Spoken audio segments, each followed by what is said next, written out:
Bonjour et bienvenue à Karine et ses tournesols. Aujourd'hui, vraiment, je vais vous partager quelqu'un d'extraordinaire, de bien.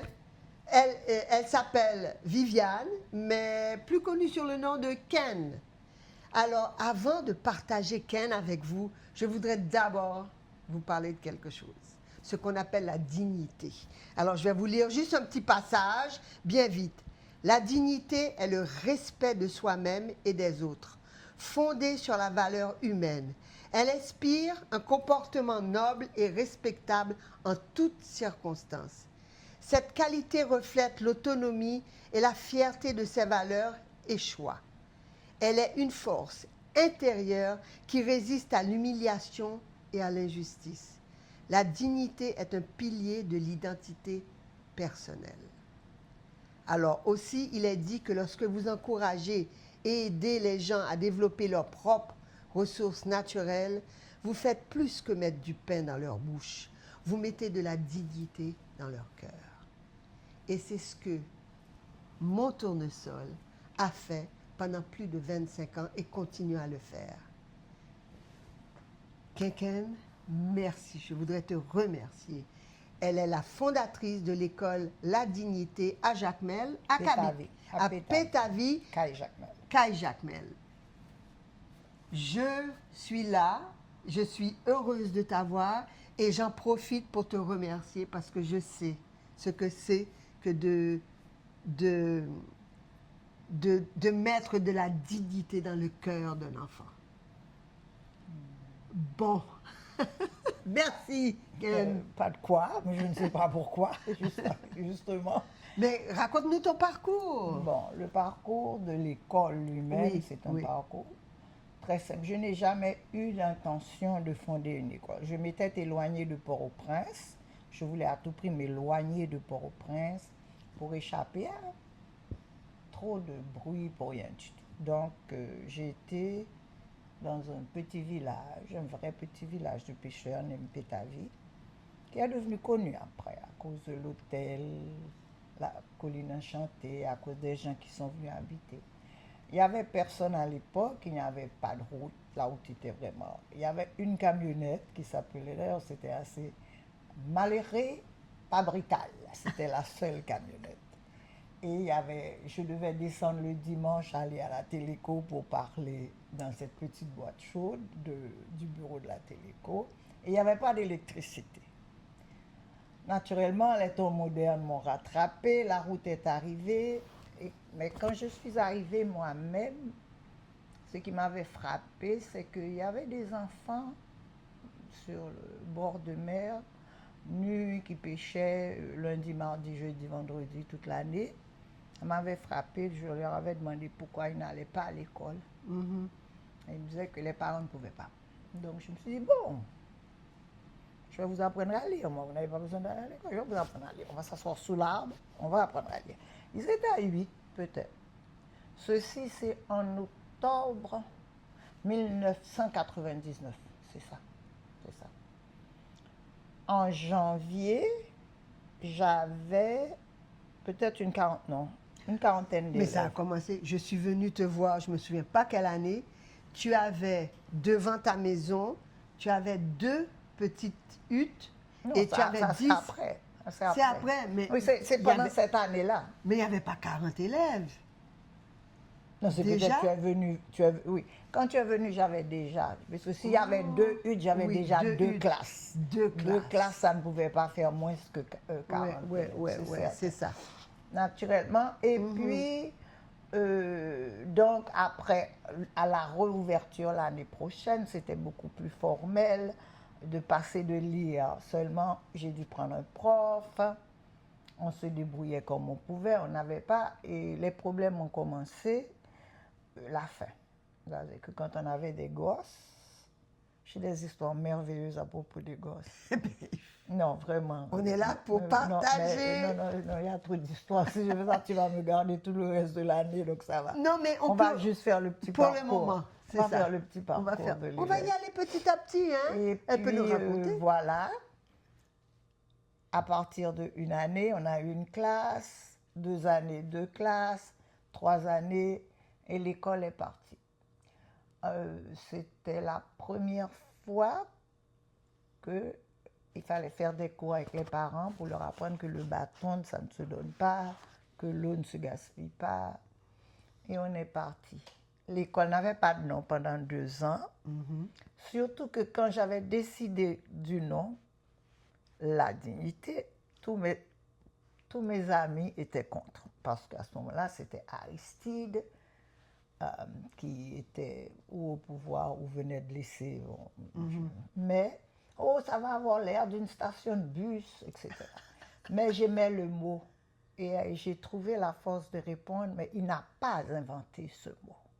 C'est un mot qui se trouve dans le dictionnaire. Oui, j'ai donné une définition de la hausse. Donc, la dignité est devenue la dignité. Ça fait 25 ans, c'est une école où on ne bat pas, personne n'est laid, il n'y a pas de religion d'abord, tout le monde dépose sa petite religion, vaudou, protestantiste, catholique, quelle que soit la religion qu'on a. On la dépose devant la porte et on la ramasse en sortant. On a des principes de vie seulement. Il n'y a pas de violence. On n'a pas de bâton, il n'y a pas de laideur, on ne punit pas, on ne met pas à genoux. Et sincèrement... J'ai remarqué que les élèves participent aussi à l'école. Ils nettoient leur classe. Non, ça fait partie de l'école. Ouais. Ça fait partie du programme de l'école. Le programme de l'école, c'est qu'il faut la participation de la communauté. Même si la communauté n'a pas d'argent à donner. Par exemple, pour la cuisine, puisque je ne sais pas, il faut donner à manger à ses enfants. Mes enfants à l'école ne paient rien. Ils ne paient pas de... Il n'y a rien à payer. Il n'y a pas de livre, pas de cahier, pas de crayon, rien. Mais ils doivent apporter, par exemple, une portion de bois, c'est pas beaucoup. Pour la cuisson, c'est un paquet de bois par mois, puisque quand ils sont nombreux, on a besoin de beaucoup de bois. Mais on a 300 élèves depuis des années. Depuis plus de 14 ans, j'ai à peu près 300 élèves chaque année. Donc, en donnant un paquet de bois par élève par année, on arrive à faire la cuisine, puisque on ne peut pas mettre un enfant sur un banc pour 6 heures sans qu'il ait mangé. Alors qu'on sait qu'il arrive à l'école le ventre creux.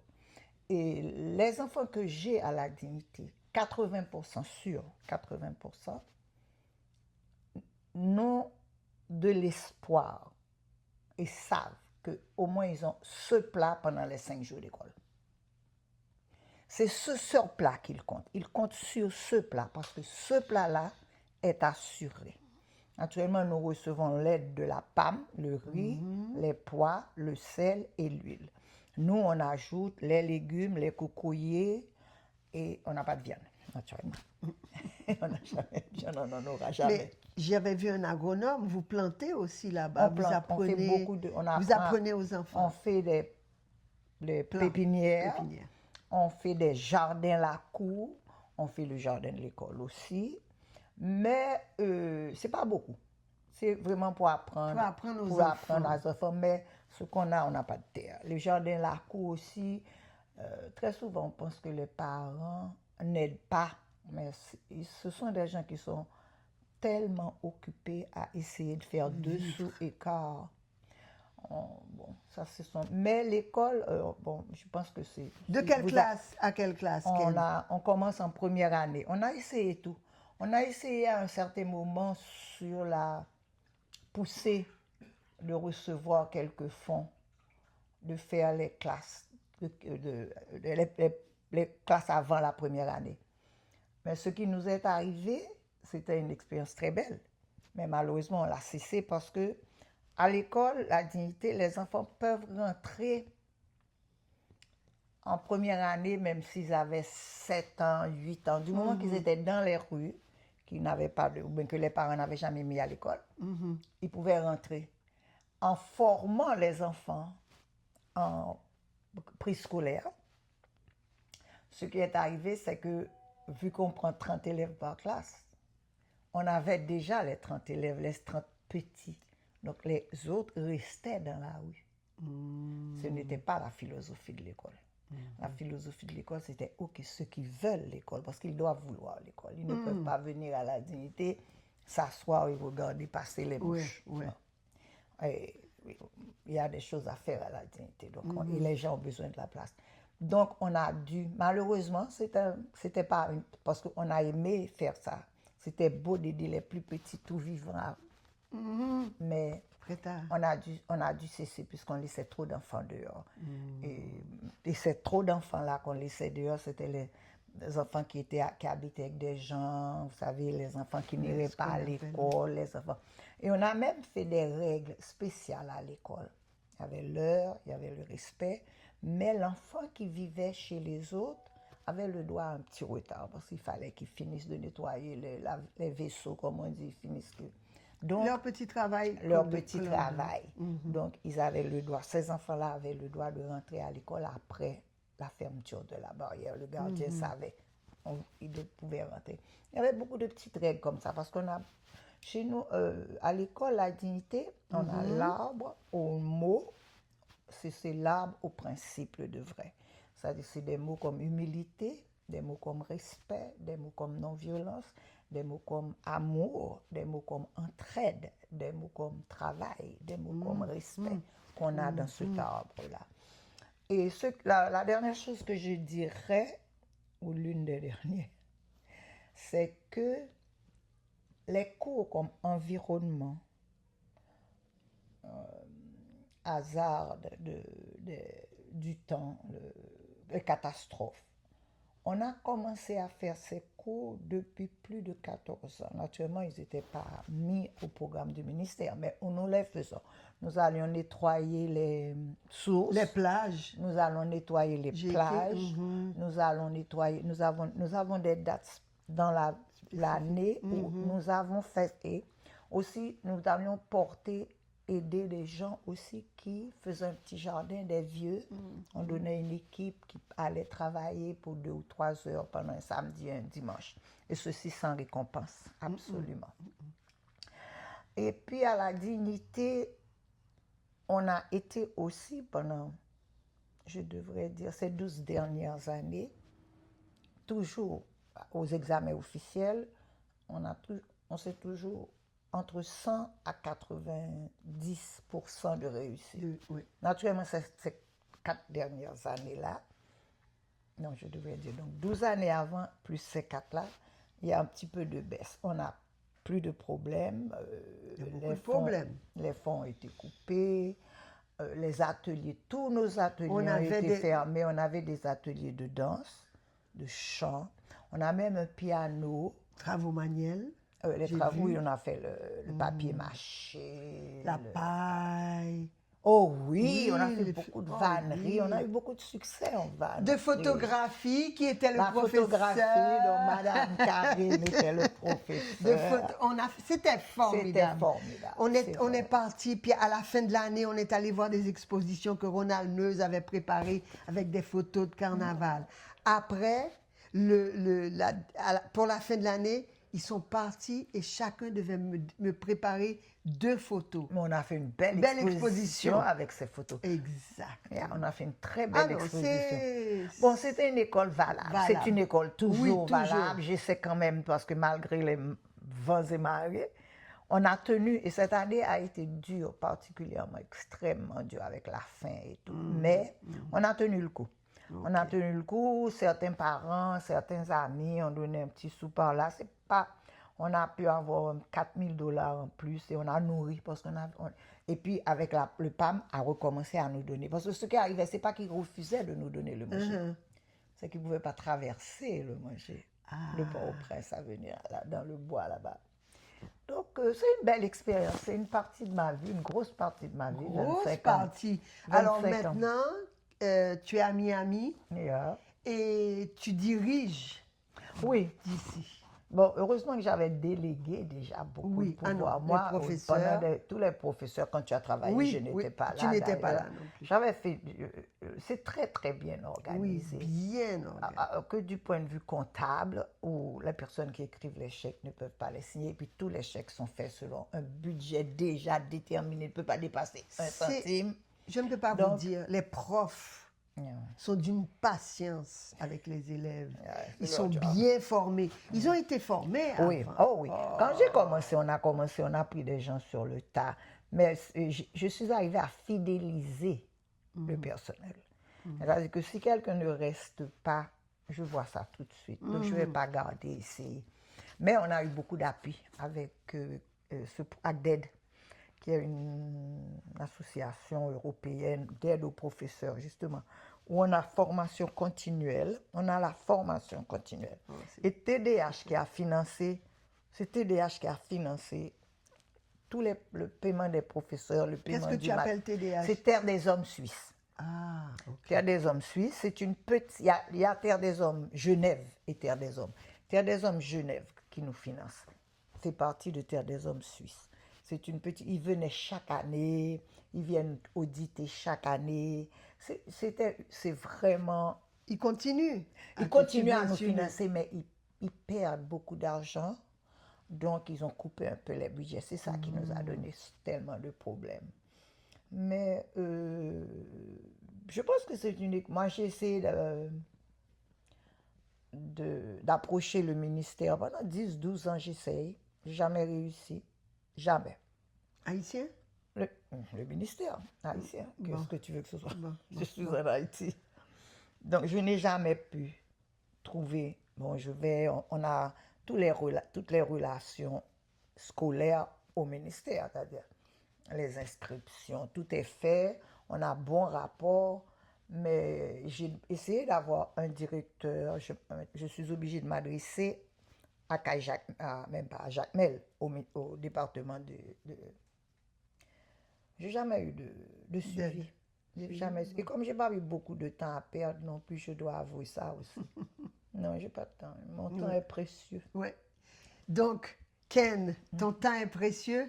Maintenant, et toi, maintenant, Ken, parle-nous de toi un petit peu. Bon, moi, je suis moi. Tu plantes. Je plante, je Tu vais au fais du jardin bénévole. communautaire à Miami. Je crois que je vais pas me plaindre. J'ai une bonne vie ici. Ouais. Une bonne vie, j'ai le soleil. Naturellement, j'ai 3 mois de chaleur exécrable. Je vis dans la rue, je marche. Je ne peux pas me plaindre. Ouais. Miami est un endroit agréable à vivre si on a un petit peu les moyens d'avoir un bon... Tu lis. Je lis énormément. Elle est très cinéphile comme moi. Mais Ken, je dois retourner un petit peu en arrière. Ah bon? Oui, parce que je me rappelle de la Ken que moi, jeune couple, j'arrive en Haïti et je demande, ouais Ken? Ah non, chaque année, elle se prend un mois de vacances. Elle disparaît. Non, imaginez-vous, ça c'est les années 70, je crois, 80. Non, les années 80. Elle laisse enfants, parce que quand même, tu as élevé 5 enfants. 6. 6 enfants avec 6 enfants seuls presque.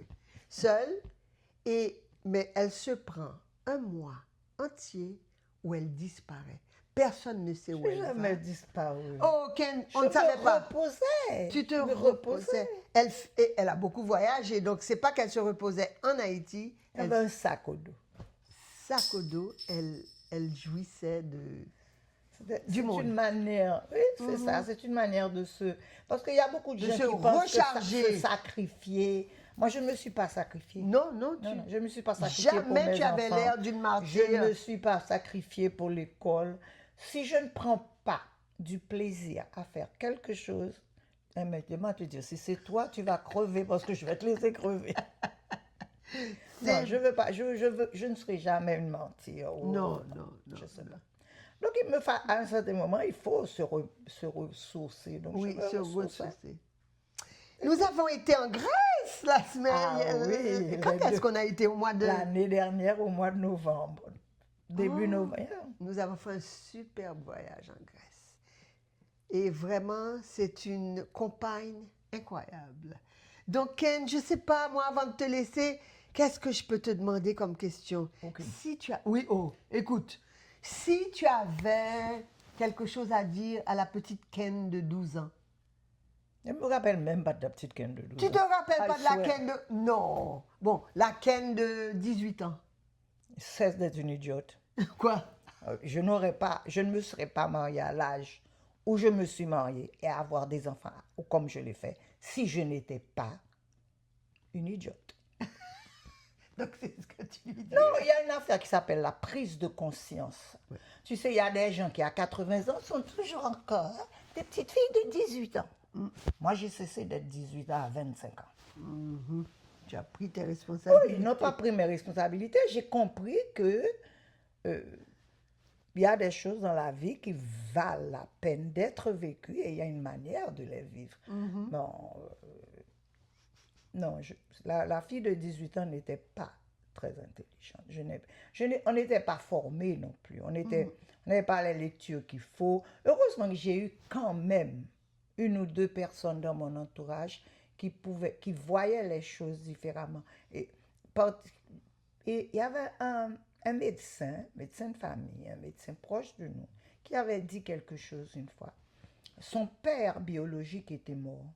Et son frère, qui était très social, a dit notre père est mort. Il a dit non, c'est le spermatozoïde qui est mort. Mon père, c'est celui qui m'a élevé. Et je pense que cette petite phrase a fait un clic dans ma tête. Et j'ai vu que, tiens, papa, maman, il faut peut-être questionner ce genre de choses. Famille, semblable, il faut questionner ce genre de choses. Mais il était tard pour moi déjà. J'avais combien d'enfants? Et puis j'ai commencé à rencontrer des écrivains dans les livres. Oui. Oui, oui. Et Et je des pense que artistes ça- aussi, Kenken. beaucoup. Tu as beaucoup travaillé avec beaucoup Moi, d'artistes j'ai travaillé haïtiens. il y a beaucoup, Oui, mais c'est oui, pas eux oui. qui m'ont aidé. Non, pas tellement les artistes. Non, Plus les livres. Beaucoup les livres. Moi, je dis que c'est la rencontre avec Gisèle Halimi, la rencontre avec Marilyn French, la rencontre avec beaucoup d'écrivains Malou. qui m'ont permis de me questionner moi-même et questionner les valeurs réelles. C'est tout. La petite fille de 18 ans ou de 12 ans, tu sais, la petite fille de 18 ans, on va qu'on se fasse des idées. La petite fille de 12 ans, 10 ans, maintenant, il y a 150 ans, avaient à peu près les mêmes valeurs que leurs parents. Donc, des bonnes valeurs si les parents avaient des bonnes valeurs et des valeurs niaises si les parents avaient des valeurs niaises. Je ne vais pas jouer ce petit jeu. Bon. J'ai jamais joué. Non, tu n'aimes pas trop jouer. Non, je n'aime pas ça. Kenken, je ne sais pas comment te dire. Merci, Karine. Je t'adore, je t'adore. Moi aussi. Eh bien, on remercie Kenken. Et puis, si vous voulez plus de renseignements, il va y en avoir en dessous sur l'école La Dignité, mais aussi avec des photos pour pouvoir apprécier et voir un peu ce que c'est tout ça. Et puis, à bientôt. Je sais pas, on pourra se revoir bientôt. Hein, Kenken, tu Non. reviendras. Oui, tu reviendras. Elle va revenir, elle me promet. Non, je n'ai pas promis. Même là, il a fallu petit. C'est pas une chose que j'aime beaucoup. C'est vrai. Tu l'as fait parce Je l'ai que fait tu pour m'aimes toi. bien. Et C'est moi, vrai. je l'aime aussi. Nous nous aimons. Vous vous Je aimez. vais enlever le bien. Je t'aime. Ah, Parce que merci. je t'aime bien, ça fait. Oui. J'aime Oh, pas ça. merci. Je vais pas le faire. Merci, merci. Pas quoi. Donc, à bientôt. Vous allez aimer. Je sais que vous avez aimé. Donc, je vous attends. À bientôt.